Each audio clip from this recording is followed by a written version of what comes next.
Thanks for coming, guys. I appreciate you being here. We're going to talk about spring cleaning your eating, and what we're going to focus on is changing and engineering your environment so that you can lose weight and stay healthier without willpower.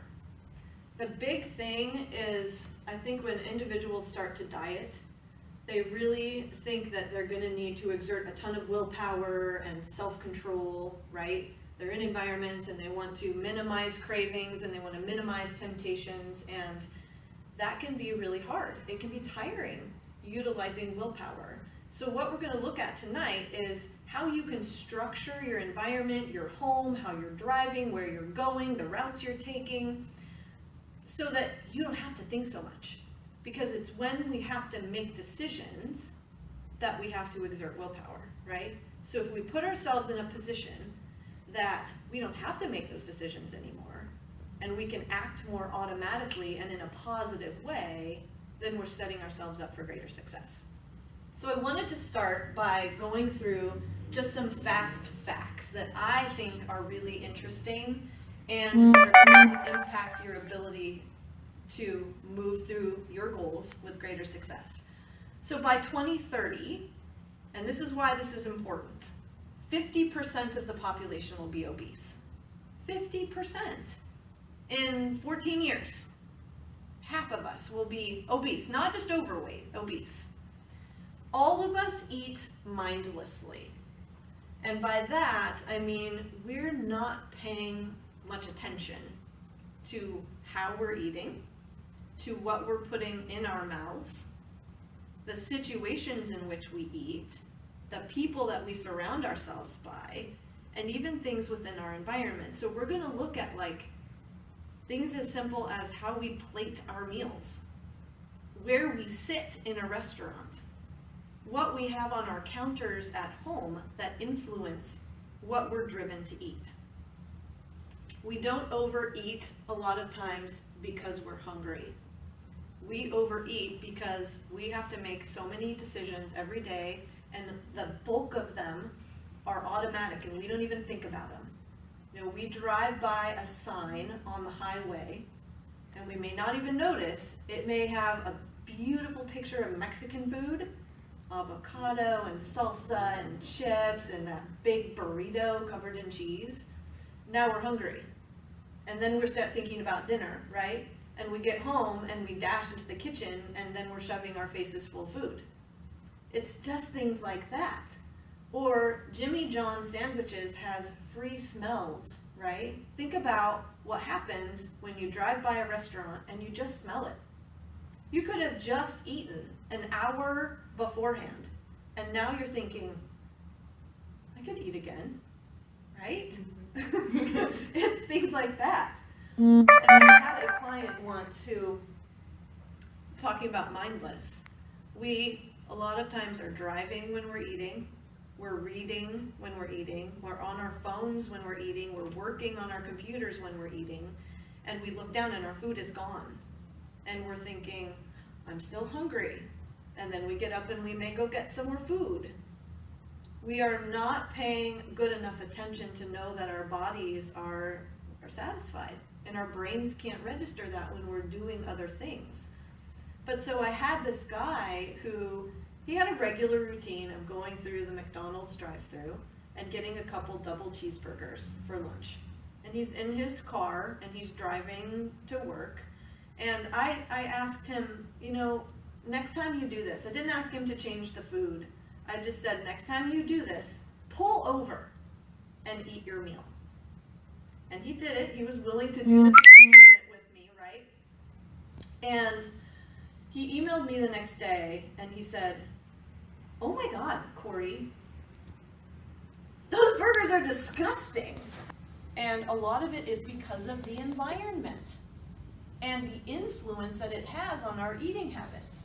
So we can change our minds. That's harder than changing our habits, and we have to do it in order to be successful. But if we want to maintain what we've lost, we have to pay attention to our environments and what we're doing or not doing that is helping or hindering our success. We make over 250 food decisions every single day. 250. And the bulk of them, like I said, we're not conscious of. We're not thinking about them. But what am I going to have for breakfast? Should I have butter on that? Am I going to have toast or an English muffin? Do I want eggs or chicken? It's things like that. We're making those with every single meal that we have. I'm at a restaurant. Do I eat the bread? What do I get to drink? Should I have the diet soda or water? All of that stuff. And with each and every subsequent decision, our willpower will decline a little bit. So think about when you're done with your day. You've gone through the day, you've made all these food decisions, and you've worked, and you've had to make those decisions at work, and you're tired. For a lot of people, it's the end of the day that they really struggle with making positive and wise choices with their eating. God, I just want to order a pizza. I just want to go through the drive-thru and get food. I'm freaking exhausted. So if we can make our environments more conducive to easy or non-decision making strategies throughout the day, we can minimize the chances that our willpower is going to be in the toilet at the end of the day. The nutritional gatekeeper in the home controls 72% of the decisions of the family. So what that means is whoever is really going shopping, right, buying the food for the family and doing the cooking, you really make most of those food decisions and have a lot of sway over how and what people in your home are going to eat. If you don't have, if you're not the gatekeeper and you're trying to watch your food decisions and the gatekeeper doesn't really know or doesn't really care what's healthy or what isn't, that is going to be very hard. So this is important to remember. Most people, and studies have shown this over and over and over again, and we'll go over some of these studies, believe that they are smarter than the environment. And I'm going to explain what I mean by this, just looking at the types of glasses we use, the dishes that we plate our food with, okay, the color of our meal as compared to the dish it's on. All of these things have an impact, and most people don't know about it. People who watch 60 minutes versus 30 minutes of television per day eat 28% more calories. They weigh more and they exercise less. That's big, 28%, with a 30-minute difference in TV watching. You guys are going to start paying a lot of attention to what you're doing now. This one is a fun and interesting one to me, and it has a lot to do with the work aspect and effort that is associated with these meals. Comfort food choices really vary between males and females. Males tend to like meals as comfort food. They want pizza, they want burgers. Females, on the other hand, want snacky type stuff as comfort foods. Chocolate, ice cream. For me, it's pita chips. It's crunchy, salty junk. That's comfort food for me, but I don't really feel comfortable after I eat it. But because typically, and you know, I say that with caution, it's the females who are doing the cooking and the preparation of the food, right? So when they want to feel comfortable, it's about relaxing. It's not preparing a big meal that I'm going to sit down to. I'm not going to make a burger and fries as a comfort food. So there have been experiments done using a bottomless bowl to find out how much people will actually eat. When will they stop eating? And what they showed was that they won't stop eating until the bowl is empty, even though it's refilled over and over and over and over and over again. I'm done eating and I'm full when the bowl is empty. So I think that's important to know. Those eating from refillable soup bowls unknowingly ate more soup. What, it just didn't disappear? That's how lame we are. That's how mindless we are. And these participants ate 73% more than those who did not eat from the altered bowl. 73%. That's 3/4 of the meal more. So unless we are really cognizant of, this is how much food I need. Like if we've weighed and measured our food before and we know what an optimal size meal is for us, we'll just keep eating. See it, eat it. So, you know, I've even been to restaurants, and I'm guilty of this, where I'm like, I look at the portion size that's brought to me and I'm like, where's the freaking rest of the meal? Like, this meal's $20. I should have a ton of food in front of me right now. And all studies show, the more food that's put in front of me, the more I'm going to eat. So I should be happy, right? When I get this beautifully prepped, prepared, you know, optimally plated meal, that probably is just enough. I should be happy about that. I'm working on it. So we eat based on what we're served, okay? We eat based on how we're served and where we are served. In one study, guys, Chicago moviegoers were given a free medium or large bucket of stale popcorn, okay? It's stale, it's old, it's chewy, it's not fresh. Even though the popcorn was stale and they said they were not hungry when they got it, those who were given the large bucket ate 51% more than the ones who were given the smaller bucket of stale popcorn. It's nasty. So the lesson here, the more we're given, the more we're going to eat, right? And if we eat on larger plates, we're going to eat more. You got to fill the plate, right? You got to fill the bowl. If you get a supersized fry, you're probably going to eat more of it. So get the smaller one. So the lessons here, buy items in smaller serving sizes. This is why like those 100 calorie packs were so popular. Because now I know I'm not getting too much. Except I know people who eat multiple 100 calorie serving packs. It's not enough.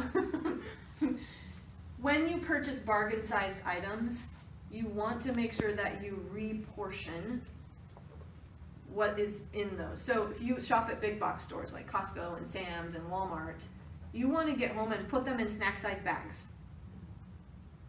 Because studies show that individuals who shop at those places eat 51% faster the food that they buy and more of it.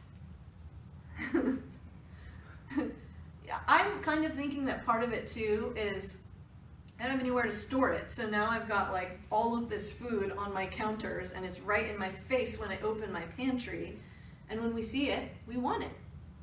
So keeping things like in the far back of the cupboards, and I mean, it's a good idea, makes it easier. There are certain things I just don't buy. There are certain aisles I don't go down in the grocery store because it makes my life easier. I can stop at just one pita chip, but I don't want them calling my name in the cupboard. I don't want to be thinking about them, and if they're not there, I can't eat them. So at home, replace large dishware with smaller, and we'll go over some tips at the end, but use smaller plates and use plates that are a different color than your food. That contrast is really important. People eat a lot more food, like say you have pasta with marinara on a red plate. So you have pasta that's covered in red sauce, you're going to eat more. You want to put it on a white plate. Then you can see more, you can see better how much you're consuming.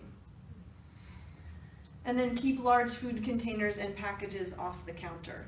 They've done studies here too, where women in their homes who kept cereal versus no cereal on the counters were, I think, 20 pounds heavier on average.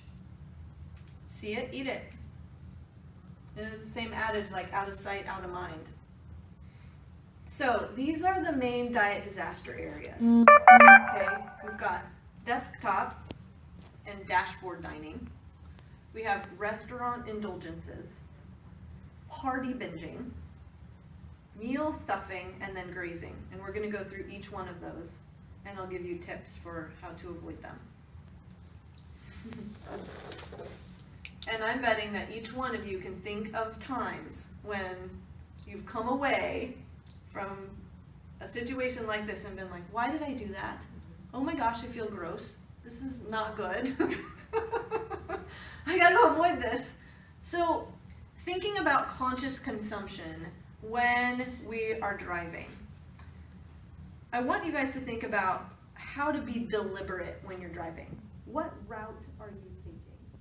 If you're going to go by, that ice cream shop that you love, or your favorite diner, that restaurant where you have really positive memories of your first date, but you remember like drinking way too much and overindulging on the appetizers, don't go that way.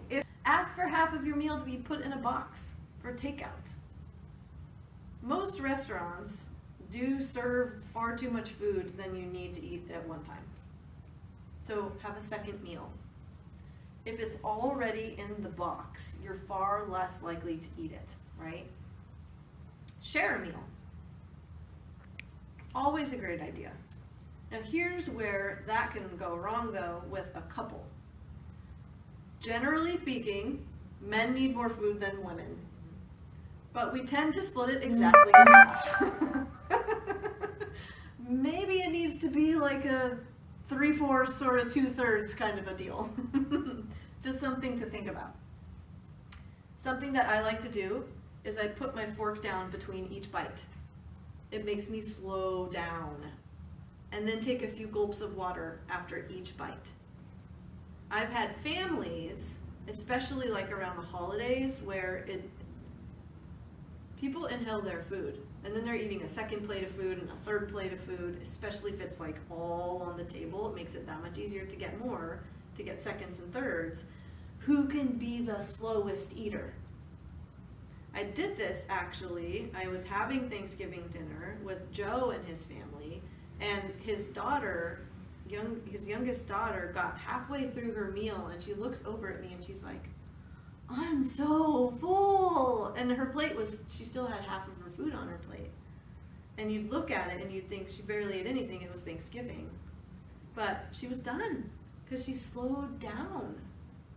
She took her time and she tasted it, she was done. Studies show that if you sit far from the door of a restaurant, you will eat less healthy food. People who sit further away from the door order fewer salads, fewer veggies, okay? And they're 73% more likely to get dessert. Hiding. Exactly. Yes, they're hiding, they're off the beaten path. And you know what? In well-lit areas, you're more likely, studies show, to eat healthier. If you're eating in the dark, you tend to order heavier food. Again, hiding. You're inconspicuous, right? You're like, no one can see me. I can indulge in this. And yeah.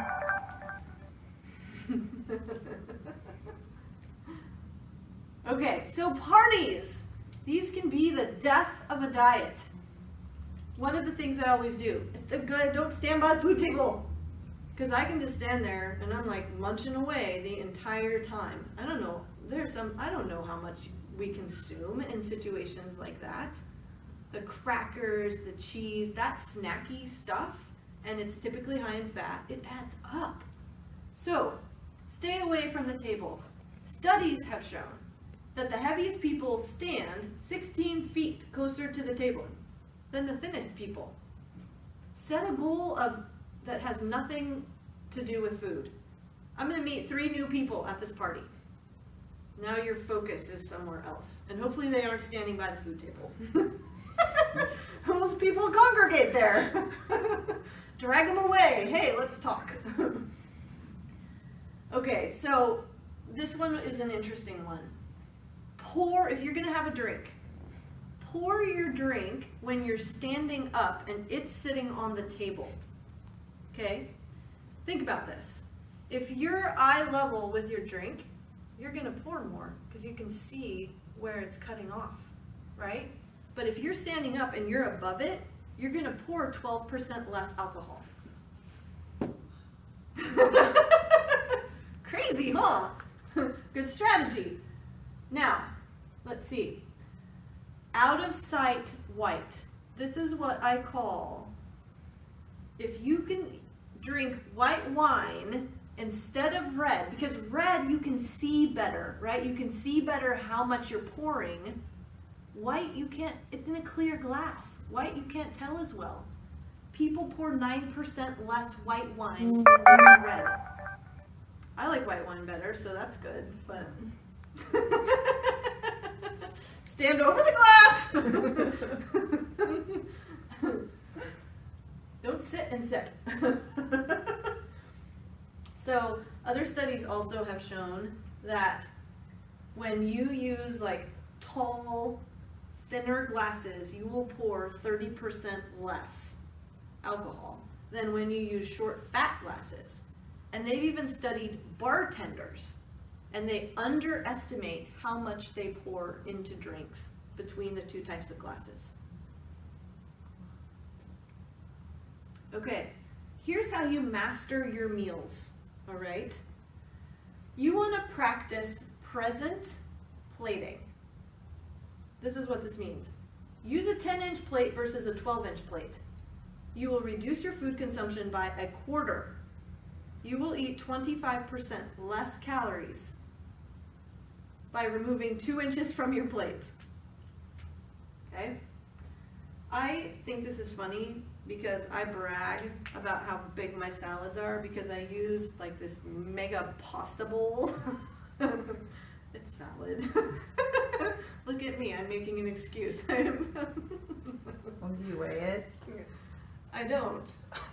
I don't. It's probably more carbs than people eat in pasta, actually. I'm getting my fiber. Keep food in the kitchen. Serve yourself in there, and then go sit at the table to eat. Okay? 18% more food is consumed when the food matches the color of the plate. I mentioned this. 18% though. That's almost a quarter of the calories of the meal. Think about it. If the food is in front of you, you're at the table, there's a huge spread. It's so easy to just be like, oh, I'm gonna have another spoonful. Oh, I'm gonna have another spoonful. It's just a spoonful. Pretty soon you've had another cup of it, right? Okay, grazing. Not only can grazing get in the way of your fat loss efforts, because if you're constantly eating all day long, your body never has to dip into an alternative energy source. You're constantly giving it energy. Okay, cool. It never has to use body fat.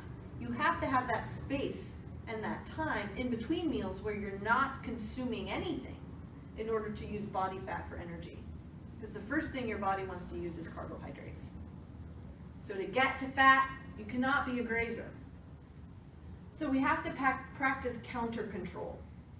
Clear off your counters, get them organized, don't keep food on them. If you do, you're going to be likely to eat it. Keep cereal and snacks off the countertops. And remember, if I see it, I'm probably going to want to eat it. If it's there in front of my face, I'm going to think about, should I? Willpower. Remember, we're trying to minimize the willpower that we need to use. Now, they did a study with secretaries in an office to see what difference it would make having chocolate kisses, okay, on the desk, in the desk, or 6 feet away from the secretary's desk. What they found was that they put 30 kisses on the desk and people ate more, right? They ate 9 of those kisses.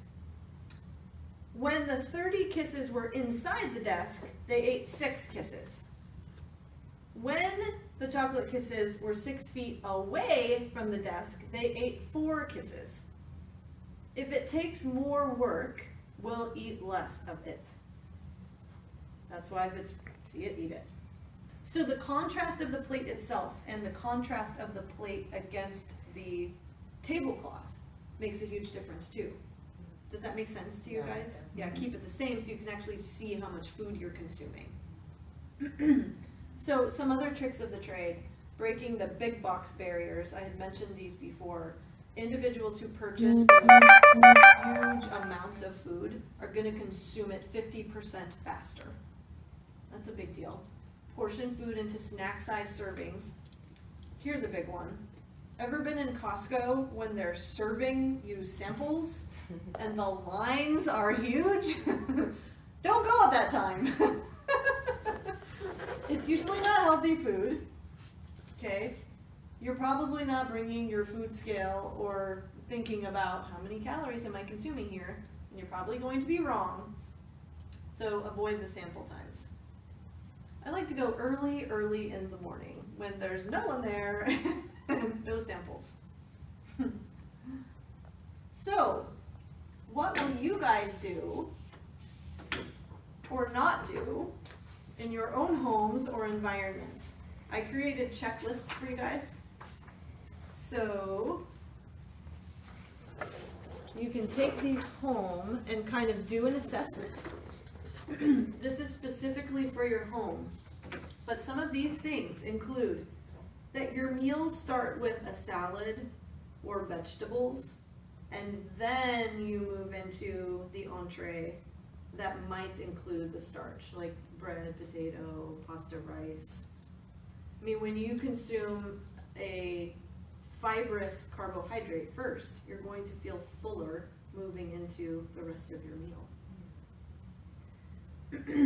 Another thing is food items are left in the kitchen or on the stove, away from the table. We talked about this, where the meal will be eaten, and you'll eat 19% less because it's harder to get to. I mean, we're inherent, like our body, we need to move, we need to be active, and yet when it's 6 feet away from us, we won't get up to go get it. We're pretty lazy at the same time. Using 9 to 10 inch plates versus 12 inch plates.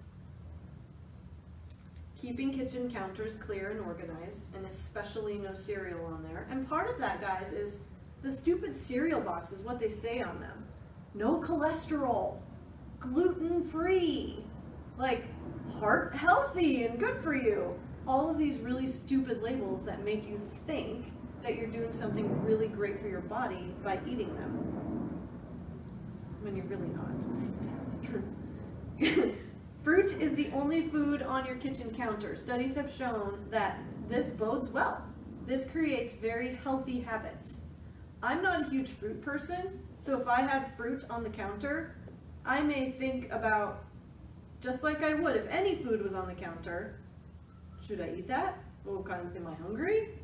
But it makes me stop. It actually makes me ask the question, am I really hungry? And that's what can happen too, by keeping things away from the table and leaving them in the kitchen. It makes us pause, right? Am I really hungry? Instead of, oh, I'll have some more of that. I was at a birthday party last night, actually. Cake, I love cake. Cake on the table right in front of me, 4 different kinds of lovely cake. And I don't eat cake very often. So I cut myself like little slivers of each kind. I'm like, I want to try each kind. I like variety. Yeah, Kori went back 3 times. It's right in front of her. It was so good. If it had been in the kitchen, I wouldn't have done that. Because not only was it not in front of me, but guess what? Everyone sees me go into the kitchen. It's a lot more conspicuous. They can see me do it. Like, oh my gosh, Kori's eating more cake? And then I'm on display. Snacks, put them in one very inconvenient spot in your cupboard. Don't have them front and center. Put them in the back of the cupboard. I actually had Luke throw away one big freaking dumb bag of yummy salty pretzels because they weren't going anywhere. They were in the house, and guess who was going to eat them? Dump them, dude. He did, thank you very much.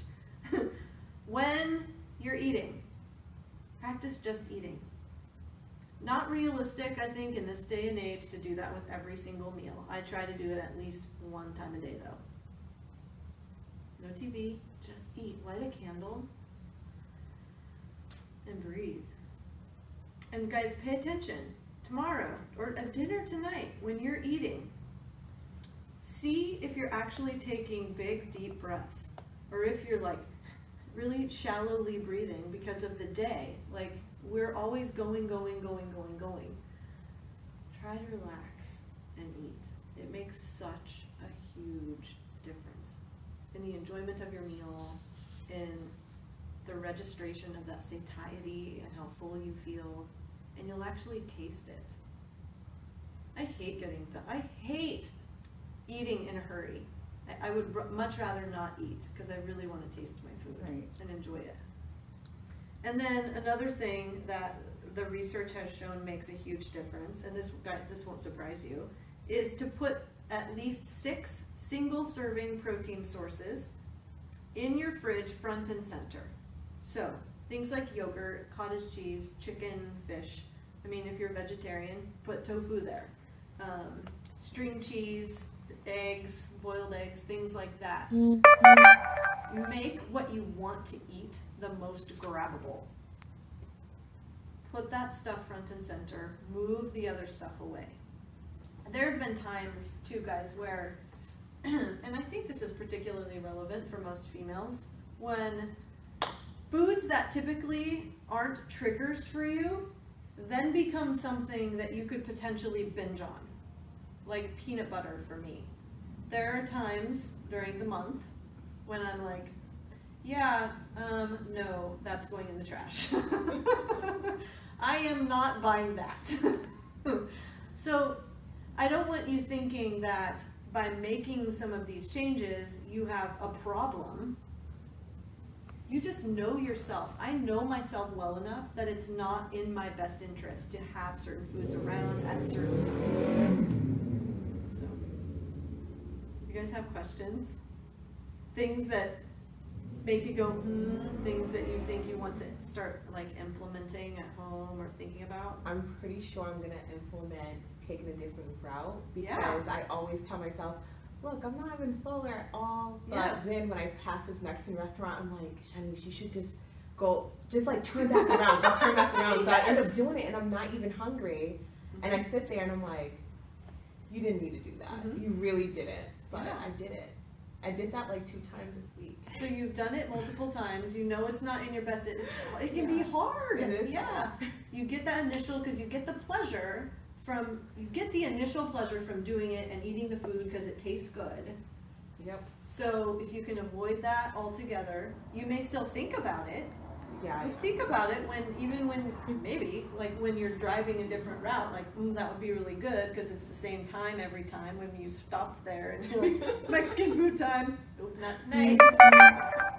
But it makes you think twice, and it's that second thought that can make the huge difference in choosing a wiser behavior. Well, even just being aware of that now, knowing even if I'm going to drive past, I know it's coming. Avoid it. Yeah. I'm not going to do it. Right. Oh yeah, and then pouring a glass when you're actually standing up, because I love red wine, but I haven't been drinking for a while because I'm like trying to, I don't know, I just haven't been into it, but now that I'm going to start, I need to pour up because I'm always sitting down pouring it, and I was just like, oh, that's not enough, I need a little bit more.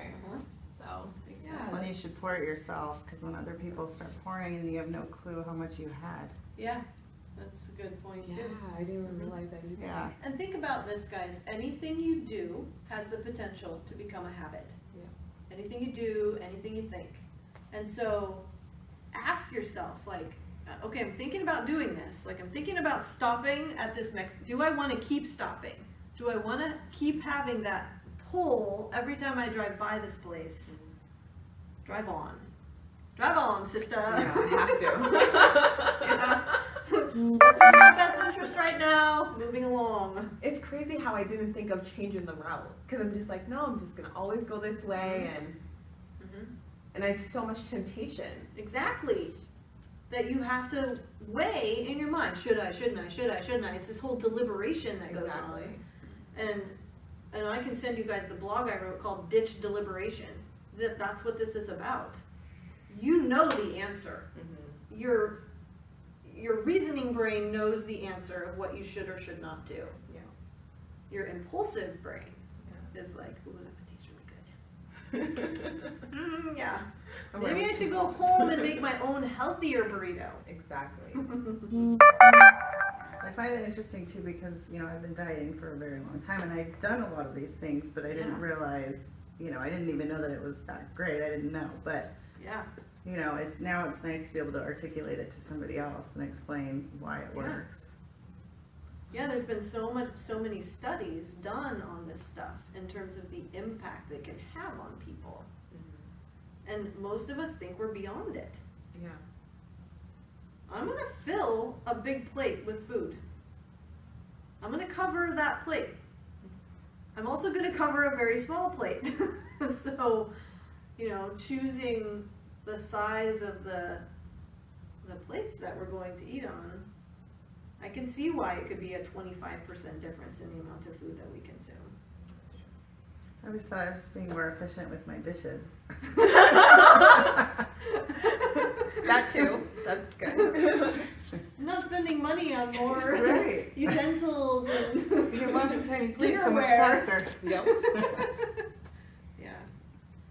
Well, cool. You're going to change your route. Is there anything that you're going to do My differently? problem is, because my house is pretty much under control.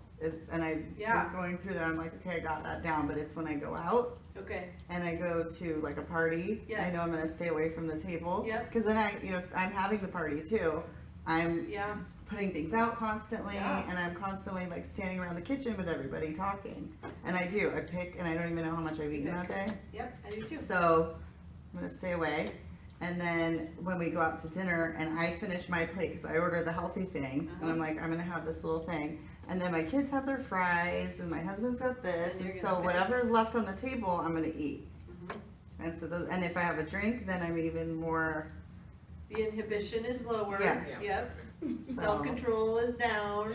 Yeah. So can you take a longer period of time to eat your smaller meal? Can you put your fork down after every bite? Yeah. Can you take 5 gulps of water after every bite? Right. Yeah. Or maybe not, if I can get my kids not to order some of the stuff that I'm going to pick at. That would make it a lot easier. Yeah. Yeah.